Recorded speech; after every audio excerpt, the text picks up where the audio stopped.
በአሜሪካው ፕሬዝዳንት ዶናልድ ትራምፕ ባለ 20 ነጥብ የድርድር ዕቅድ አማካኝነት የተጀመረው የእስራኤል ሐማስ የተኩስ አቁም ስምምነት ከትላንት በስቲያ ረቡዕ ምሽት ይፋ ከተደረገ በኋላ በእስራኤልና በፍልስጤም ደስታ ሆኗል። ከሁለት ዓመታት በላይ በእስራኤል የአየር ጥቃትና የአውዳሚ ታንኮች ሩምታ ሙሉ ጋዛ ስትወድም ያዩ ውዶቻቸውን ቀን በቀን በጥይትና በፈንጆች አረር ሲነጠቁ የቆዩ ፍልስጤማውያን ከትላንት በስቲያ አመሻሽ ላይ ፕሬዝዳንት ዶናልድ ትራምፕ እስራኤልና ሐማስ መግባባት ላይ ደርሰዋል ካሉ በኋላም የእስራኤል ጥቃት ሳያባራ ነገ መልካም ይሆናል በማለት ይህንን መሰል ዜና በመስማታቸው ብቻ ፍልስጤማውያን ሐሴት ሲያደርጉ ውለዋል። እስራኤላውያንም ቢሆኑ የትራምፕን የምስራች ዜና ከሰሙ በኋላ የቴል አቪቭን ጎዳናዎች አጥለቅልቀው የታጋቾችን መመለስ ተስፋ እያደረጉ ደስታቸውን ትራምፕ ሆይ እንወድሃለን ሲሉ ሲገልጹ ውለዋል። በተለይም ከሁለት ዓመታት በፊት ውዶቻቸው በሐማስ ታግተው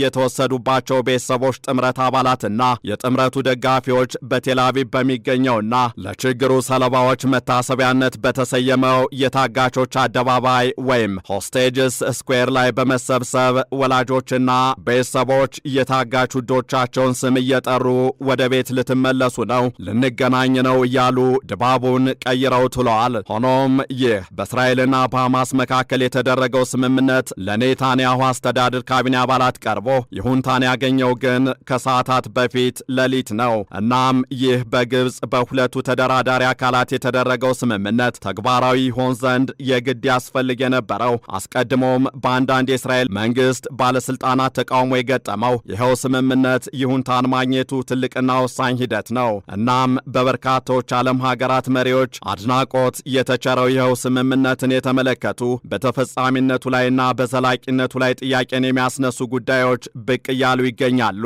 ይኸው ትራምፕን በድል አድራጊነት ስሜት ልባቸውን ያሞቀው ፍልስጤማውያንንና እስራኤልንም አለፍ ሲልም ዓለም አቀፉን ማህበረሰብ ያስፈነደቀውን የእስራኤል ሐማስ ስምምነትና ስጋቶችን በዕለቱ የዓለም አቀፍ ትንታኔ ዝግጅታችን እንመለከታለን።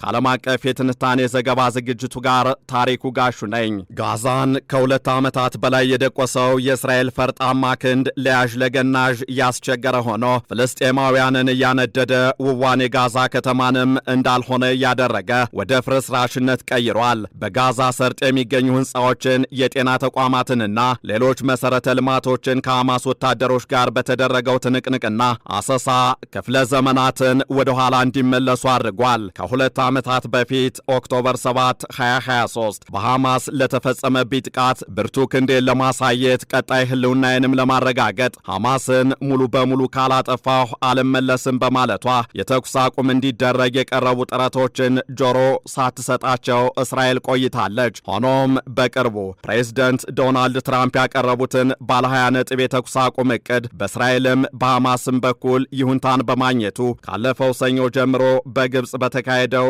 ድርድር ስምምነት ላይ መደረሱን ፕሬዝዳንት ዶናልድ ትራምፕ ከትናንት በስቲያ አመሻሹን አስታውቀዋል። ይህ ተደረገ የተባለው ስምምነት ወደፊት የሚያራምደውን ድምፅና የእስራኤል ይሁንታ የተገኘው ግን ከሰዓታት በፊት መሆኑ ታውቋል። እናም ወሳኙና ወደፊት እንዲራመድ የሚያስችለው ከትላንት በስቲያ ተደረሰ የተባለው ስምምነትም አንደኛውና ወሳኝ ምዕራፍ የተከናወነው የእስራኤል ካቢኔ ከሰዓታት በፊት በሰጠው የይሁንታ ድምፅ ነው። ይህ ስምምነት እውን እንዲሆን ድምፅ ሲሰጥ እንደ እስራኤሉ የገንዘብ ሚኒስትር ቤዛሌል ስሞትሪች አይነት ሐማስ ሙሉ በሙሉ ሳይደመሰስ ምንም አይነት ስምምነት እንዲደረግ አልፈልግም ሲሉ የሚሞግቱና ድምፅ የሚነሱ የካቢኔ አባላት ከተበራከቱ ስምምነቱ ውድቅ ሊሆን ይችላል የሚል ስጋትን ደቅኖ አምሽቷል። ሆኖም የተፈራው ሳይሆን ቀርቶ የጠቅላይ ሚኒስትር ቤንያሚን ኔታንያሁ አስተዳደር ካቢኔ አባላት ይሁንታ የማግኘቱ ብስራት ተነግሯል። እናም የአይነቱ የካቢኔው አዎንታዊ አቋም ውሳኔው ይፋ ሳይደረግ ወደ ቤት አንገባም ብለው በቴል አቪቭ የታጋቾች አደባባይ ወይም ሆስቴጅስ ስኩዌር ሲጠባበቁ ለነበሩና በጋዛም በውጥረት ውሳኔውን የሚጠባበቁ ፍልስጤማውያንን ያላሳዘነ ሆኗል። የተኩስ አቁሙ በካቢኔው ተቀባይነት ማግኘቱ ከ24 ሰዓታት በኋላ የእስራኤል ወታደሮች ከጋዛ ከተማ እንዲወጡና በትራምፕ ባለ 20 ነጥብ ዕቅድ በተቀመጠው መሰረት ቢጫ መስመር በተባለውና የእስራኤል ወታደሮች ባለፈው ኦገስት በነበሩበት አካባቢ እንዲቆዩ ይደረጋል ማለት ነው። በሐማስ እጅ የሚገኙ 48 ታጋቾች ማለትም 20 በሕይወት ያሉና 28ቱ ደግሞ ሕይወታቸው ያለፉ ታጋቾች ወደ እስራኤል ይመለሳሉም ተብሏል። ተብሏል። እስራኤልን ባጸፋው 1000 ያህል ፍልስጤማውያን እስረኞችን ተመልሳለች ተብሏል።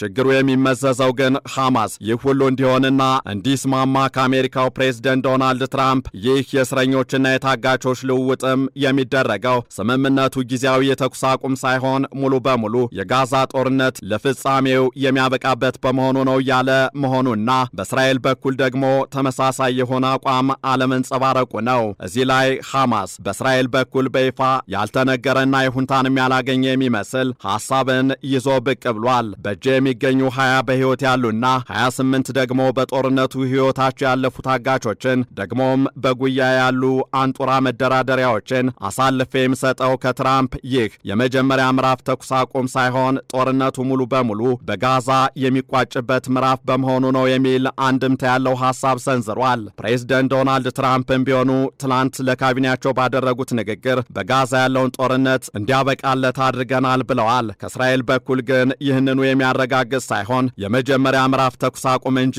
የጦርነቱ መቋጫ ነው የሚል አለመሆኑ ጥያቄንም ጥርጣሬንም ፈጥሯል። እናም በዚህና በሌሎች ተያያዥ ምክንያቶች ይህ የተደረገው ስምምነት ዘላቂ መፍትሄን ሊያመጣ ይችላል ወይ የሚለው ጥያቄን ያስከተለ ሆኗል። ይህንን ዓለም አቀፍ ትንታኔ ስናዘጋጅ ቢቢሲ፣ ሲኤንኤን እና አልጀዚራን በዋቢነት ተጠቅመናል።